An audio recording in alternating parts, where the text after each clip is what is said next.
Oh yeah, it's time to shine again, my divine, crystally, star-seedy indigo children with rainbow hearts and visions of the future. It is once again Universal Truth Evolution time on blogtalkradio.com. I'm your host, like it or not, Jerry Avalos, bringing you all the information major media will shy away from, as well as our technically inclined and equally divine co-host, the lad, as soon as he gets his technical issues sorted to get connected to us, which I'm sure will happen in no time here. Either way, we're going to have ourselves an interesting show today because we're going to really skip past a lot of the bullshit, because I think how we were talking about last time, we respect our audience here, and we respect that everyone has their story, and we respect the fact that none of us knows everything, and at the same time, we do know something, though. So, we'd like to take things a little further, and I'm sure we'll be able to get a few more pieces to the puzzle with our guest today, actually very cool, but he's very much just like any one of you or I in the chat room now or in the archives later. Someone who's concerned about what's going on, has an interesting story themselves, and felt the need to express it, and has since had a viral hit with his movie, I'm sorry, totally blanked out the full title here, but let me see. I'm going to get that though, because it's excellently done. So, Changes on the Horizon, Dawn of the Golden Age, and I'm talking about James Rink. This is going to be a very cool interview, I'm sure, because James is very knowledgeable about quite a few different things, and like I said, we're all searching for the pieces to the big puzzle to find out what the fuck is really going on, and what happened to me while we're at it. So we're going to delve into all things here, from energy sources to, hidden hand Illuminati crap, underground bases, my labs, all this other stuff, and extraterrestrial wackiness. So it's just basically another day here on UTE. So rather than keep blah blah blahing myself, I'd rather blah blah blah with a little company here, and why not be our guest, James? So how's it going there, James? Hey, how you doing? Can you hear me? Hear you loud and clear. All right. Yeah, well, that was a good introduction. Yeah, I'm James Rink, and you got the name of the documentary right. It's actually a 3-part series. So Dawn of the Golden Age was like the first hour, then of course there's 2 more hours. So it goes history about Saint Germain. It talks about the history of like constitutional banking law. Second part, and the third part is about Nasara and the prosperity programs, and basically the solution to this whole slave grid that we're in today. Mm-hmm. So yeah, that piece of work took me like 3 years to do, and it was I think it was totally worth it, even though I'm not it cost me a lot of money to do. I haven't really made anything from it, but not everything's about money. Yeah, no, definitely not. And I wanted to compliment you. It was, very well produced. I work in media, myself a little bit, and obviously, and it was, it is definitely a good, I guess you can almost say, I don't want to say alternate history because it makes it sound like you made shit up, but it's a good look at part of history that most people don't kind of piece together. I'd almost describe it as a more like a little bit more neutral zeitgeist, I guess you could say, or a little bit. Well, that's one of the reasons why I made it, is because zeitgeist never touched any of these subjects. Mm-hmm. And not that I'm not saying that Zeitgeist isn't a good film. It's an excellent documentary for people just to get the very basics. But I go into a lot deeper, where I talk about not just the Federal Reserve, but the IMF, the Bank of International Settlements, the World Bank, and all the hell that's tied into the Illuminati trust funds. Zeitgeist never went into any of that, and even go into Saint Germain. So, but I like to maybe we could talk about Changes on the Horizon later at the end, because I wanted to actually go more into some of the super soldier stuff. Great. And then, so I guess I don't even know where to begin on this. A lot of times people ask me, well, maybe I should just talk about my self-awakening process, because, you know, Yeah. for me, I didn't really have any unusual, well, not really an unusual childhood, because I know, like, Aaron McCullen, he has memories of when he was younger, he was doing military combat training exercises when he was a kid. I don't have memories like that, but for periods of my life, there are times where I don't have any memories. It's like my memories have been wiped, my early childhood, but that's basically about it. So really, my self-awakening process began around 2005, and at that time, my friend Nathan Wilder was the one who helped wake me up, and I was like, I grew up in the Christian church. I was Southern Baptist, so when I met Nathan, and he starts talking about how he has all these psychic gifts, like clairvoyance, he could read auras, he had telekinesis, he had enhanced strength, and all that sounded really fascinating to me because, well, first of all, I was told that those kind of things were demonic and evil. And I started investigating it, and Nathan, and of course we became really close friends, and Nathan he started to reveal a lot of things to me, and it became more and more interesting. Like he said, he had this problem with unholy rage. Now Nathan was probably, I guess he would have been about 14 years old back then, so he was a young fellow, and he had problems. He was getting thrown out of school for fights. You know, he told me he hit this one person, and he hit him, and he flew all the way, not really flew, but he went all the way across the room outside the window or something like that. So he got kicked out of school. So his parents transferred to a new neighborhood. And it's interesting about this house that they bought is that the previous owner's son went on a murder rampage. And Tyler Purtle, I think is the name, and it's actually on the press. You can go look it up. It's in Des Moines, I believe that's how you say it. I don't know if I say that. That's okay, but so as we're talking about all this, Nathan says he sees like this portal to hell in his basement, and then Nathan starts talking to me, and while he's talking, he says that when he was younger, he got drunk one time, and he blacked out, and in his dream he saw well, I don't know if it really is a dream, but he saw Lucifer appear to him. And he said that how when Lucifer talked, it burned him. And basically Lucifer showed him who he would become. And then next thing he knows, he's seizuring and he wakes up in the hospital. In another incident, he got up in class and started speaking something in Latin. And so, you know, between the rage issues and he also had super strength, he could like bench press 300 pounds at the age of 15, which I get. I mean, it's okay. I mean, I know there's some individuals that could do more than that, but that's pretty good for that age. So, you know, between all these things, I was trying to piece out, well, was this guy really demon-possessed or not?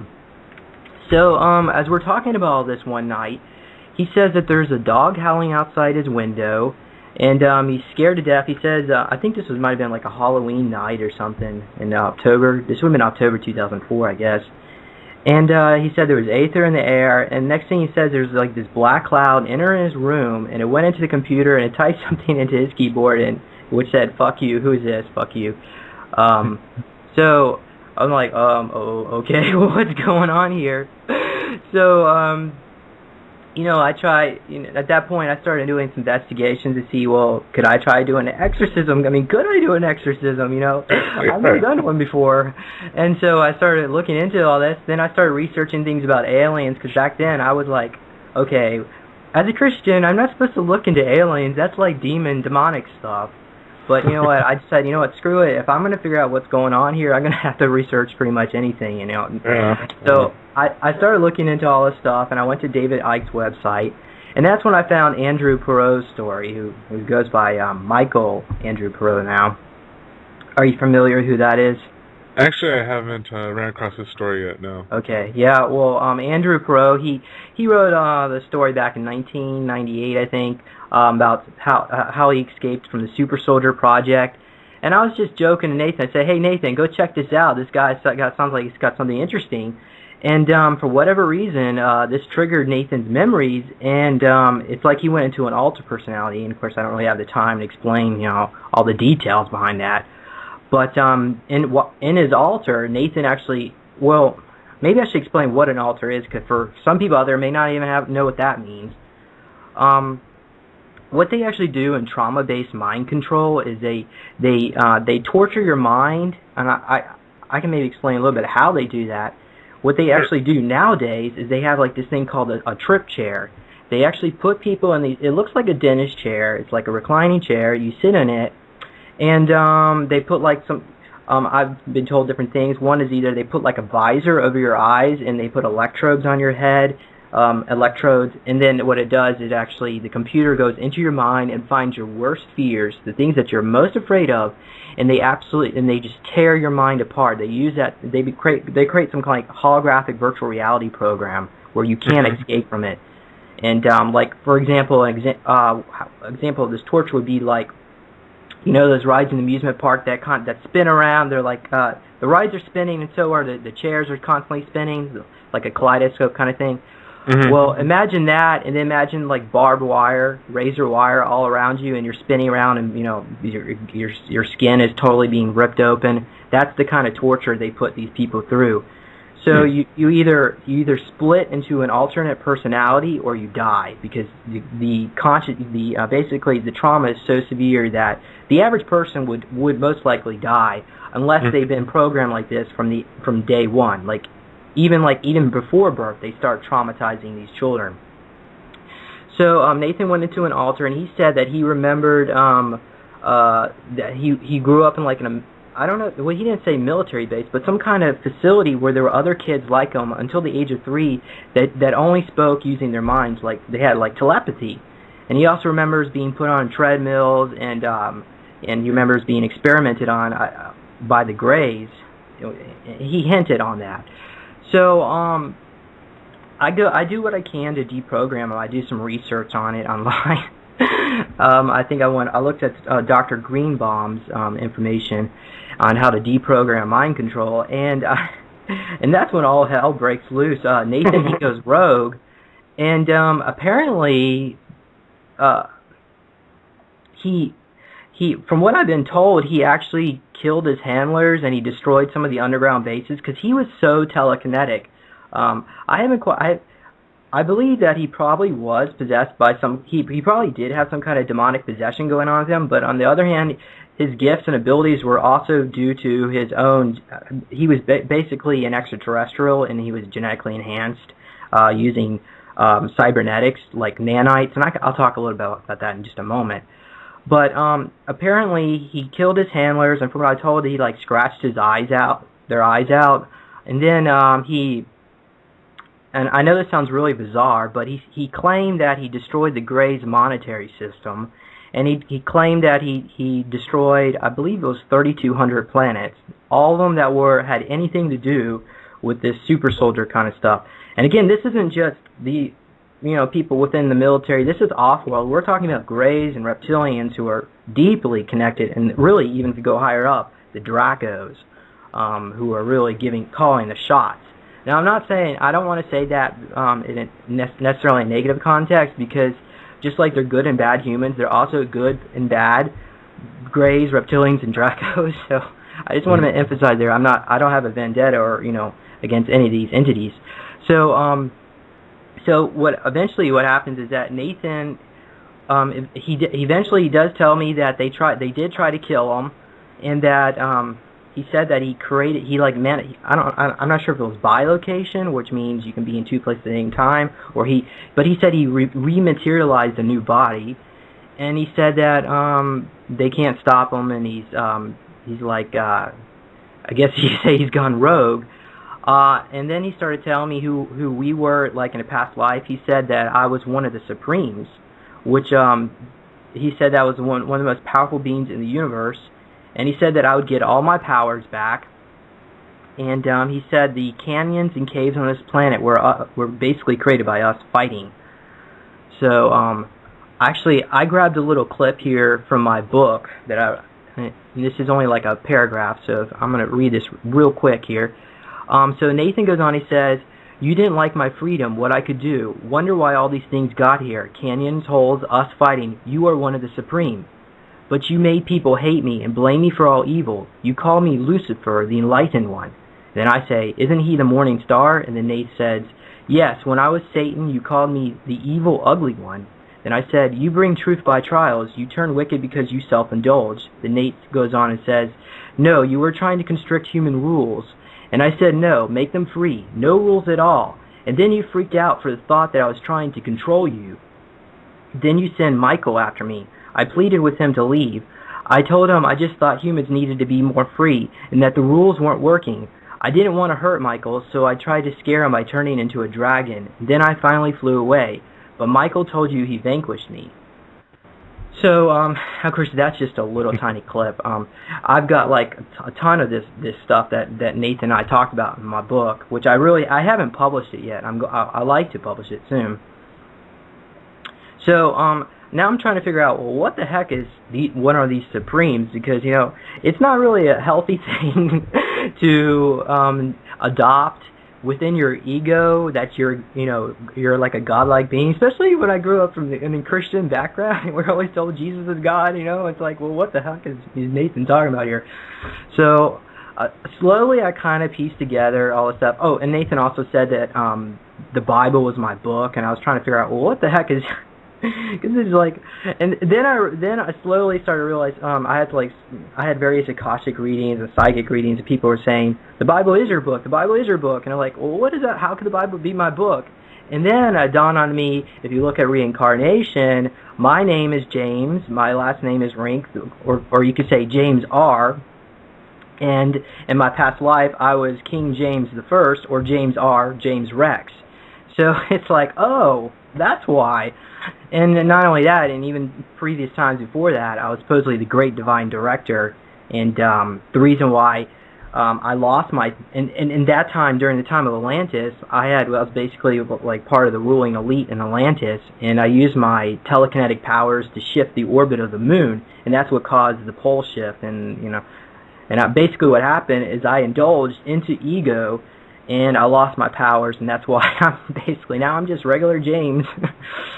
So, do you have any questions before I continue here the story? Oh, there's quite a few. All right, but, go on. While we have this pause here, our co-host Lad finally got his computer issues settled, so I'm gonna go ahead and welcome our co-host on here right now. How's it going there, Lad? Oh, everything's just peachy. I was just dealing with one of those forced Java updates that like to crash certain chat programs and things like that. So I had to do a rollback and then sign in. So all that's been fixed. But I've been listening for the past 20 minutes or so, and I have to say your story is very interesting, James. Yeah, definitely. I mean, I've been talking about this for years. I'm going to post a few pictures while I'm talking here. That's Nathan back in 2004 when I knew him. So, yeah, I know I've been dealing with this, and of course people like say, well, James, this story is so bizarre. How do we know any of this is true? Well, that's when it even gets more bizarre. So let's see here. I'm trying to remember. Okay, where were we? So Nathan. Okay, so then he tells me he's Lucifer, and at that point, I start getting needle marks every day. Well, at first it began like once every 3 days, and then like every other day, and then it went to every day. Then sometimes I think the most I had was like 5 times in one day. And apparently, what Nathan did was that when he went rogue, he like altered my, I guess my astral body, so that I would slowly start getting my abilities back. So the government or the Greys or whoever was handled Nathan now have to start handling me, so that they're trying to stop me from becoming super telekinetic like Nathan was. But that process, I'm going to go into that process in just a bit. This started, what actually happened around 2000, this would have been February 2005. I took a nap, and when I woke up, there were like these 3 scratch marks down the sides of my shoulders, like almost like talons. You can imagine like 3 talons kind of scratching into my shoulder. And I was sleeping in a sleeping bag, so I found that interesting. It's like they were pulling me out or something. And that was the first mark I got. The second time, and around that time, I went to this MUFON conference, and I'm going to post a link here. in the chat room. Hopefully, I'm hoping these links are working. Yeah, they're working. Okay, that's a picture that I had. Around the time I started going to MUFON, which is the Mutual UFO Network, to network other people, because this is like I started having these weird experiences, and that picture was put on front page news. So it's almost like somebody was trying to send me a message that I believe now. So and then I started getting. I got a scoop. One time I went home. I got a scoop mark in my ear, and then I had this. Like underneath my pinky fingernail, the skin was peeled back, and there was some kind of black object embedded deep under my fingernail. Unfortunately, I didn't take a picture. Well, I got a picture of the scab mark, but I don't have it with me right now. But I didn't have a picture of the other thing. And then I kept getting other needle marks. Like this one is a triangular scab, and I'm going to post that as well. Okay, and that was. From what I was told by a psychic, that was me being hit by a mind control gun, but I don't know. I can't confirm because I have no memories of that. That one is a needle mark I got under my mouth, and I just got one just like that today. And here's one I get on my lip. I get these virtually every day, and I'm going to talk a little bit about what they're injecting me with in just a moment. So the last time I got to talk to Nathan was in March 2005. And here's a brief conversation I had with him. This is again from my book. This will be really short. He says that I'm bleeding, and I ask what's happening. He says nothing. It will be a couple of minutes before my matter is wiped out of existence. And I ask, what should I do? Could I pray for you? And he says, no, nothing whatsoever at all, ever.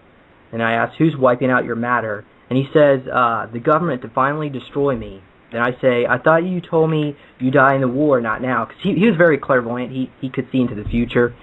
And he said, nah, that's what I thought. But looks like they found a way to kill me. They have subatomic energy keeping my matter inside this cell. And then I asked, what do you mean by cell? Are you in a prison? And he says, sort of. I'm telecommunicating through a power cord, leading into a phone cord, leading into a computer. And I asked, they really got you in a jam this time? And he says, no shit. Every single atom of me will be disassembled and then reassembled into a new. Then I asked, will you stop existing? And he says, oh yeah. What would be the end result? Well, something of a new energy, maybe better, maybe worse. And I asked, will you look and appear human? And he says, nope, later. You're going like that? And he says, I'm not one for drama, later. So, basically, from what I've been told, I guess he's like in some kind of prison cell, and they got like force fields around him. And that was it. It was the last time I talked to Nathan in 2000, gosh, that would have been March 2005. So what happened then is I started getting, of course I kept getting the needle marks, and then I started getting like these dizzy spells, and I called 911 or the poison control center, asked them, hey, I think I might have been poisoned here, and of course the doctors couldn't find anything in my blood or urine, so they basically they threw me in the psych ward for 3 weeks. And after I got out of that, none of my family, my friends wanted to hear anything else about Nathan or the needle marks. But I kept getting needle marks, and I'm still trying to piece all this together. So do you have any questions before I can? No. Well, did you have any substances in particular that you were suspecting as the poison, or do you think that it was just out of precaution, hoping that maybe the lab test would actually find something? Okay, that's a good question. In retrospect, looking back at what happened, honestly, I don't know what I was expecting. I talked to somebody who is like in contact with the Council of Light, like the Greys and Palladians, and he told me that the Men in Black were injecting me with hallucinogens to kind of push me off the deep end. I guess that certainly makes sense. They certainly have the ability to come into your house, teleport you. The military abductions, they have teleportation technology. If you go listen to Andrew Visaggio, they've had this technology since at least the 60s. Even Stephen Greer, Dr. Greer, he says they've had it since the 1950s. So yeah, they have the ability to go into your house, abduct you, drug you, give you whatever you want. Whatever drugs they want, put you back and erase all the memories. And it's pretty disgusting. that they have this ability, but what can the average person do? I mean, I guess there's prayer and all that, but how do you stop somebody, military personnel, coming into your home, or the Men in Black? So I guess that's the long answer to your question, but well, I do understand it, and being a kind of a techie myself, that I do know that they do have teleportation technology, the ability to bend light and time, and that yes, that they could walk through walls and things like that. Even Tesla himself was working on a method of a translucent material that was basically like it's like a magnetic wall full of tiny particles that are polarized, and basically all they have to do is put out a resonance, and the wall basically gives you the ability to just walk through it based on the resonance, because it is vibrating at a frequency that you can walk through. But once the resonance is stopped, that wall suddenly becomes solid again, that you can't walk back through it. Just as technology that they do have, that's been confirmed theorized for the last 100 or so years. And of course, military, if you got the ability to make a wall that's only one way, or that can be a wall and a door that with no handles, nothing like that. I mean, just think about what else they could be doing. Now, I do have another question. This is just a opinion, but okay. Do you think that maybe they gave you something, say like water, but told you that it was a drug, so that or a poison, that maybe you would look, basically they would make you look like a fool by going to the hospital and saying, I think I've been poisoned, but all they see is maybe thinner blood, and they wouldn't even notice something like that. Yeah, and plus I've got there's so much mind control going on here that who knows, maybe they use like one of their microwave weapons, or even they even have the ability to plug in remote viewers to these trip chairs, and these remote influencers. Maybe somebody was remote influencing me, and I do what I can. I try to. I mean, I imagine the white light around me. I do the Saint Germain violet flame and all that. But I mean, I guess they were still able to get a hold of me.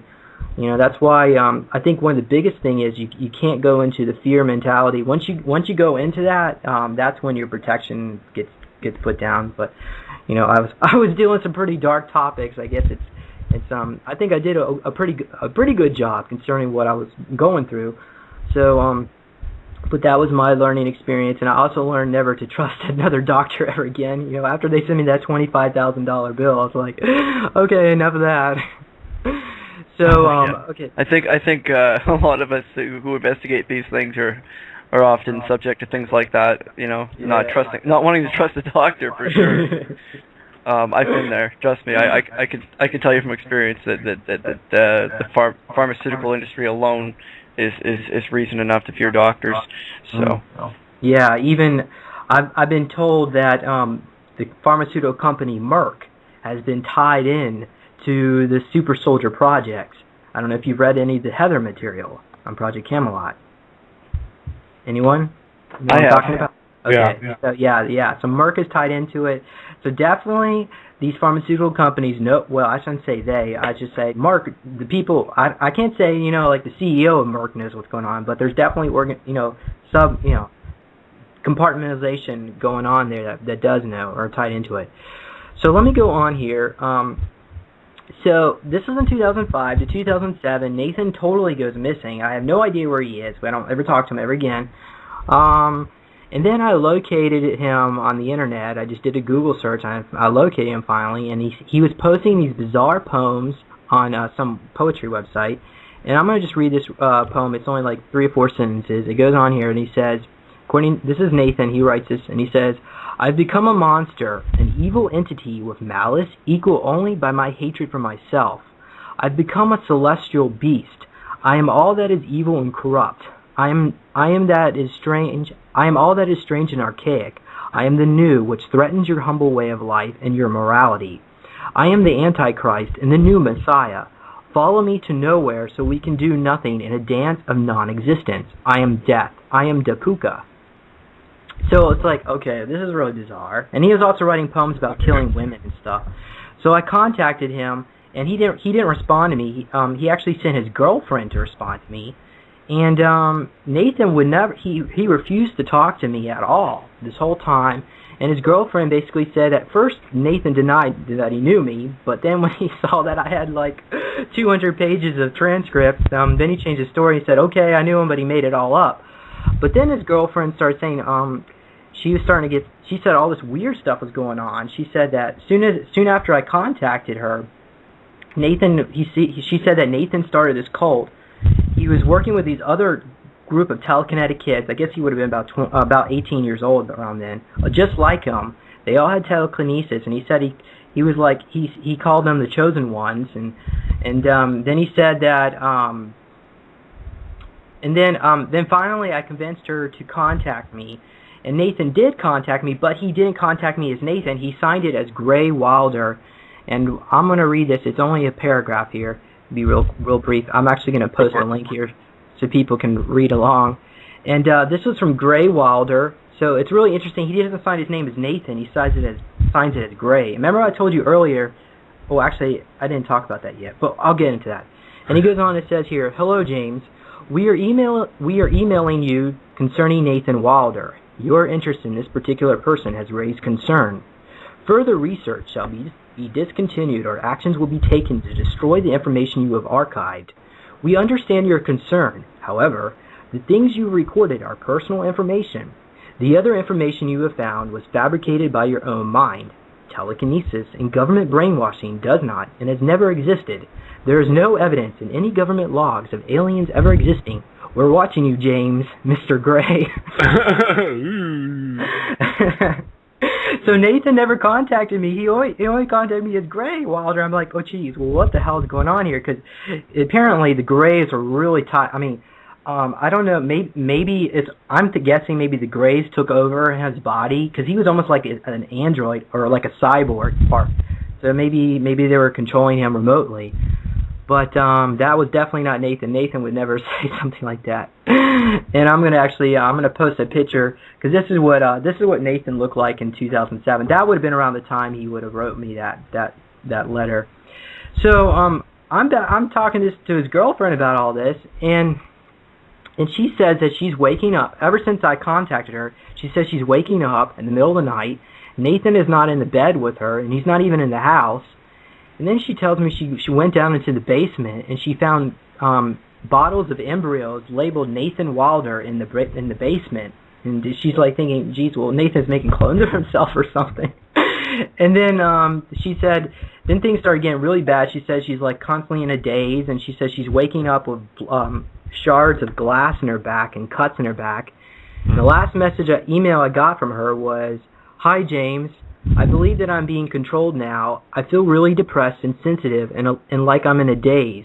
I can't live like this now. How do I stop this? Please respond quickly. I'm experiencing violent dreams and having very weird encounters lately. I'm so scared. So that was basically the last time I got to talk to the girlfriend and them. And Nathan, he won't ever talk to me. I mean, he is on Facebook, but what I think would actually happen is that around 2000, from what I've been told, okay, because I know I don't really have proof. All I have is remote viewers, and actually, well, I've had some contacts. Actually, I've had reptilians actually contact me and tell me what's going on. But from what I've been able to piece together, is around 2000, after Nathan went rogue, or at least when they killed him in 2005, they put a clone of him in his place here on Earth.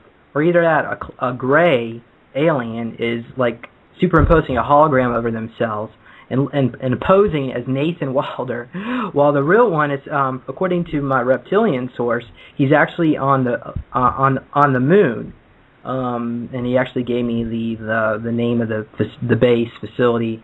It was like Alpha 9991, something like that, some weird number. So you know, and I'm just like, well, this really makes things really complicated. So while, as bizarre and as unusual as that is, that doesn't even explain, what's going on with me. Because not only was Nathan, a part of all this project, I was tied into all this too, from what I've been able to recover. but I didn't really want to talk too much about myself because I don't really have all the timelines put together, and I have very little memories. But apparently, well, let me go ahead and make a pause here. Do you have any questions? Glad. Anything that's jumping in your mind is being needed to ask right now? No, I would say, just keep on going, Okay. and we're willing to listen. So I'm sure All right. I'm sure there's some people in the chat room that may have questions, but Yeah. Well, I'm not really checking the chat room because I'm just kind of enthralled going into the story here. But so, well, if anybody in the chat room does have questions, just feel free to ask. And let me just go on here. Yeah, post them in all caps so we can catch those too in the chat room. That would be fantastic. Okay. So basically, I had. When I was able to talk to Nathan, when we still were friends, he was able to look into me. And he was very clairvoyant. He would have been able to tell me what was going on, but he went missing and all that before we ever could before I could get information about that. But he said that when he looked into my head, he saw a lot of weird stuff going on. Now, as if all the story I just told you was weird enough. But apparently, what's going on with me is that I am. From what I've been told, at least in my Akashic record, is that I am a 5th generation super soldier, meaning that I'm actually used for searches, extractions, and exterminations. My job is, when they activate me, okay, when I say activate, what that means, they activate, I'm not sure if it's an altar or if what they do, because I've been told various things, like they actually have clones of me. The people that remember me in the underground bases remember seeing a lot of clones of me, and they either, supposedly my soul is so powerful that I can actually animate these other clones, or I don't know if it's a form of bilocation, or maybe it's astral projection, but apparently I can be operating multiple avatars at the same time, whereas I'm here as James. I'm this charming guy on the outside, but when I'm in the underground bases, I'm this son of a bitch that is basically he's used for exterminations. And according to my file, basically when I say exterminations, the kind of things that they would do for me would be, say, well, at least for one example, what I've been told, I can't confirm this. But let's say there was a group of insurgents in Iraq that somehow got a hold of Anunnaki technology during during the uprising in the war. What they would actually do is they would send super soldiers in, like me, and we would A, just go ahead and exterminate them outright, or B, we would inject, say, the leader of the insurgency with a drug, like a true serum, and make him go cuckoo, so that he would actually want to turn himself into the Marines. So the Marines will all think like, oh, the troops already in Iraq, not the super soldier, non-super soldier, just regular Marine or grunts, and they would think that, oh wow, these people just turned themselves in, how nice, but they don't even realize that they have super soldiers coming in, drugging people and doing stuff like that, or just going outright killing them. So it's like that. If anybody got hold of UFO or extraterrestrial technology, maybe some kind of, I don't know, somebody had contact with the extraterrestrials and they weren't really getting enough protection, they would send a super soldier in to exterminate them. So yeah, that's the kind of stuff that they would use us for. It's pretty disgusting. I do have some memories. Sometimes if I meditate, I can see blood and guts and gore, but I try to block that out. I do have memories of being in an underground facility. Actually, I remember seeing myself in the trip chair. In this memory, I was like, and again, it looks like a dentist chair, and I wish I had I don't have a picture with me, but I saw myself laying unconscious. My head was kind of laying on the side, a little bit, and there were two human-looking scientists or doctors in white lab coats. They had like this surgical mask over their face, or not their face, but their mouth, and they were like injecting me something in my mouth, like a needle or something, and they were like looking at my mouth, and so yeah, that's about it with the memories. Now, I had somebody look me up in the NSA, and I'm going to read what they said. If you give me a moment here, I'm going to pull this up. All right, it goes, and this is what they told me, and it says, James, I checked earlier before I left work, and James Rink is in the system. He came up as a modification candidate for Project Bleak, Project Abandon, and Project Equalize. These are all minor umbrella projects for super soldier modifications. They were later programs that took place in the late 90s and early 2000s. He was a short subject, meaning he was only used for several months. He was genetically modified. His program failed in 2008 and he was released from the system. There was only one page of information on him and no other connected documents. So yes, he is in the system, but I do not think he's active anymore. Now, it goes on to says here, since this is only Umbra 8, it's not the last word on this.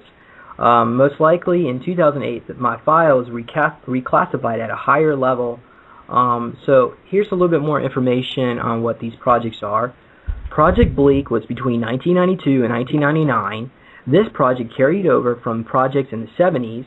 This project dealt with recruiting young males older than the average operative late teens and early 20s, and monitoring to see if certain trigger objects or words could be used under certain social situations.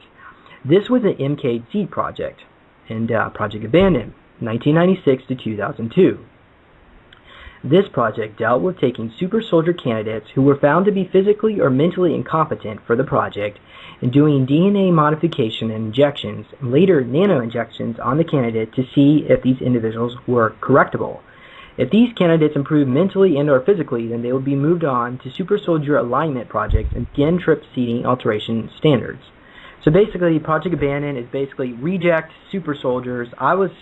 When I was younger, I guess my programming failed, and I wasn't considered a suitable candidate. So it wasn't really until, I guess, really after Nathan was able to fix my, whatever they did to me, that I guess then they brought me, they corrected me. So the next one is Project Equalize, 1999 to 2004. This project was a carryover project from earlier projects dealing with possible starseed children. These candidates would be checked for genetic mutation in alien DNA, such as 2 hearts and enhanced kidneys, and other enhanced organs which might be useful for a super soldier. If certain aspects were found that were favorable to the super soldier project, then the candidate would be sent to a specific department for alteration, program session, and caseworker would then develop a specific program for the candidate. So as you can see, they got this down to an exact science now. I mean, I can just imagine they probably got these manuals of how to create a super soldier, you know, and it's probably, I mean, you would think it's you know, trillions of dollars of money they throw at all this. I'm sure it's extremely sophisticated now, what they can do. So I'm going to pause there. Do you have any questions? Couple. Yeah. There's one from the chat room that asked if you remembered what the walls of the underground base looked like, for one. Okay. Well, in this memory, I only remember the inside of this room, and it looked like a doctor's office. It was very, but it was almost like everything was it was well lit, like very, very bright, almost like super illuminated. I don't know how that can be. Maybe that's just my mind trying to project something over it. And it looked very high tech, but I would say like a very, very high tech looking laboratory, kind of what I would say. With I mean, there were like there would be shelves and there were like countertops where they keep tools and stuff. Yeah. And one of the things, one of my own questions would be if now would you say or would you hypothesize that it was actually you, James, the one I'm talking to right now, who might have done some of the super soldier work, or do you suspect it could have been or might have been more like clones, basically? So you're asking if like they take me physically? That's a good question. Now I've been told different things. I mean, I just don't know, because for one thing, they have avatars where they can just where these avatars they actually look like real military grunts. They're built a lot stronger and more muscular and all that. But on the other hand, I've been told that because of my reptilian genetics, because I'm supposedly like 30-40% reptilian, we can actually, all of us, at least those in the Super Soldier Project, have the ability to shapeshift. And I guess that's one of the important characteristics, especially if you got shot, hit with a bullet, you can regenerate real fast. So, how do I know what I look like? I really don't know, but others tell me that I look like they say that they remember being like 6'3", and they say I'm wearing like a black suit is a common thing. Sometimes, I guess if it was like a military mission like that one in Iraq, they said I was wearing like camo. And it wasn't just, and I should emphasize here, and it's not just one person. This mission in Iraq, I think, let's see here, I've got at least two people that remember that mission. I have very few fragments of that, but not much. So it's like, yeah, it's not just, we're all trying to collaborate and try to bring all this information together so we can piece together what's going on, but it's difficult because, one of the reasons, and that goes again with those injections. One of the reasons why they're injecting me is they're basically giving me nanites, which are basically microscopic nanobots. And what it does, it actually connects to the protein within the codons of your DNA, and they're actually they're so small they actually connect to the atoms within the codons, so they can manipulate the subatomic particles. So they're not interested at the physical level. They're more interested at the quantum level, manipulating interdimensional physics here. And this is something that, this is obviously reptilian grade technology. The government's too stupid to come up with these kind of things. So yeah. And I also had somebody remote view my handler. Remember I told you earlier when they saw a bunch of clones of me. And this individual said that he saw him as a 7-foot-tall reptilian in a white lab coat, and apparently, I guess he's doing it for scientific reasons. I guess he doesn't really feel any guilt or shame about it. And a lot of these people that are in these underground bases that are doing these kind of things, they are tied directly into the AI computer system down in Pine Gap. Which means they're basically like robots of the AI. They have no soul, no consciousness, and they just don't care, That's one of the reasons why our world is going to hell in a handbasket, is because the people at the top, the reptilians, and not all reptilians. I just don't want to say that, because it's like saying it's like pointing jabs at the Jews. It's not like that at all. They're good and bad, really, of anyone. So it's just there are certain factions of reptilians that are trying to keep us in a control grid. They're losing their power, and eventually this AI computer system, when this thing can get shut down, then finally this control grid that we're under will finally just come to an end. And I don't know when that's going to happen. I don't know how it's going to happen, but I know that it's going to happen, and it's not going to be much longer. Yep, I'd agree with that for sure. And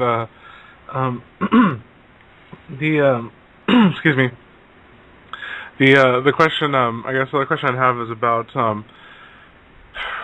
basically how. So a lot of the information that you're getting, I understand, is kind of like there's only so much you can really verify. So you're saying that there's other people who have corroborated some of seeing you in different forms, though. Is that what you're saying? It's like it wasn't like necessarily how you look now, but bigger or something. Yeah. Well, I had this one memory where I was actually, I thought it was just a dream, but it was really kind of bizarre. I saw myself in camouflage, almost like jungle attire with like I forgot what did you call it, a boonie hat, and I had like, and we were all standing in this line. There's maybe like 15 of us. We were almost like I visioned myself almost like a zombie, like I was just staring forward.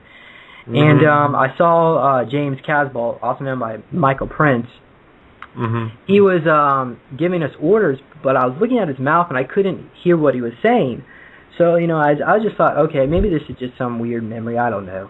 And then I told James about this, and he brought me down. I wouldn't really call it hypnosis, but he was trying to like trying to pick my mind, and so he's trying to help me get more recall about this. And when I was sharing what I do remember, he said that, well, actually what happened is that I had this tape dispenser behind me, and it actually flew off the table, and nice. I had somebody remote view it, and they said that there was actually a gray in my room, and I guess they were trying to send me a message to tape up my mouth.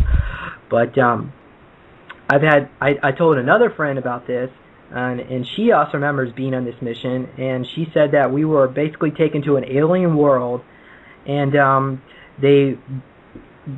this was like a training exercise where they took all the elite super soldiers. I guess it would be like 15 of us on the planet, and only a few of us survived, and I was one of them, and Casbolt and a few others were as well.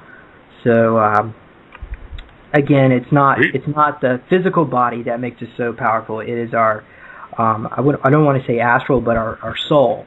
Yeah. Because our experiences and our gifts. Mhm. And it's interesting because just kind of a little commentary here, not to degrade or anything.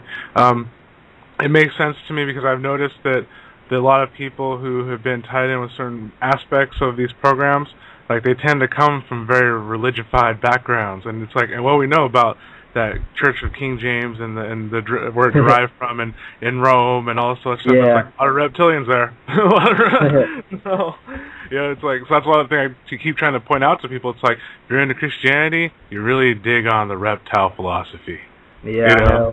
Well, just look at Christianity as a whole, the religion of blood worship and sacrifice. Mm-hmm.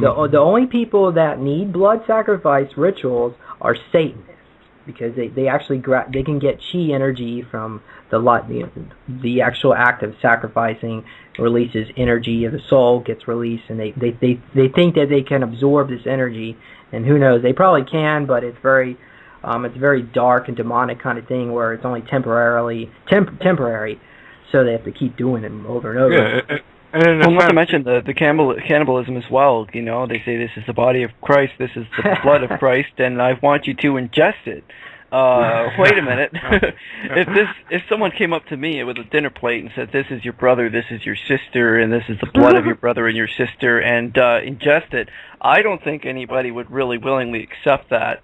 To be honest, and so of course, this is where it comes into the reptilians that as far back as when you look at David Icke's research, as far back as he can tell, they have a craving to eat humans.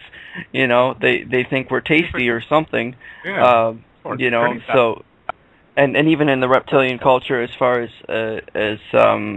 Earth-based reptiles, that they do have a tendency to eat each other. They eat their wounded. Yeah. Like yeah. that's something to pay attention to say, well, if you see the similarities there, there's definitely something besides what the I would say topographical image of mainstream religion says. There's definitely something more, and of course it's mainly meant to control us, to control human beings, to control our minds. So, just putting that out there. Yeah, definitely, and that's the thing too. It's like, because obviously we're talking about a spiritual understanding here and kind of transcendence, and that's the thing. Like how your buddy Nathan there assimilating the archetype of Lucifer, in its own singularity, kind of means it's kind of like it is like having your friend who's stuck in a rut. So Michael, Lucifer, Jeebus, all these guys that they do their thing. It's like that's what they do. That's where they're at. That's how it goes. But we're all comprised of all those archetypes put together into a new creative force. And so it's why it's not good to necessarily fear or adorize too much some of these figures, because it's kind of like they're them, we're us. And you know what? We blood sacrifice every day if you're eating something, be it plant or animal, because there's the blood of the plant. It has a consciousness.